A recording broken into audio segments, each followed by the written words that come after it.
Okay, so we left off where we were doing the harmonics on the 12th fret, right?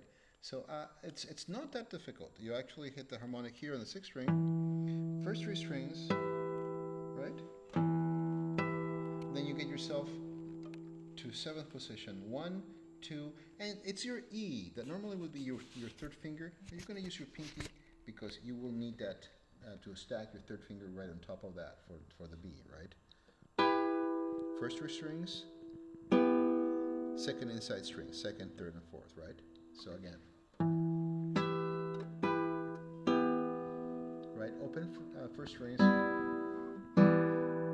then keep the 2 there, 3 on the A bass for C, 1 comes around for the B, still keeping the 2 there, open A, 3 on the 6th string for G, open E, back to 3, and then you're going to treble all the way to the 8th fret, half stack 1 on the 6th string, 2 grabbing the A sharp on the D string, then you grab your G on the all on the 8th fret on the 2nd string, and your pinky is going to come around to the 3rd string.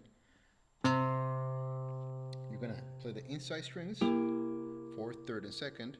Go to the outside strings, 3rd, 2nd, and 1st. Back inside. Back outside with bass. Back inside. Move it over 1 fret to 7th position. And then you're going to do your harmonics again, right?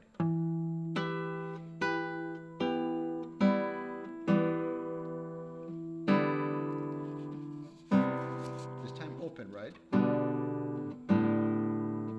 Open meaning the chucks, right? D, G, and B. So coming out the measure 48.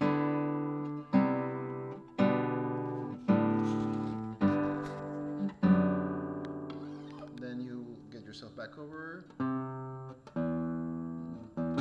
Actually, no, you don't.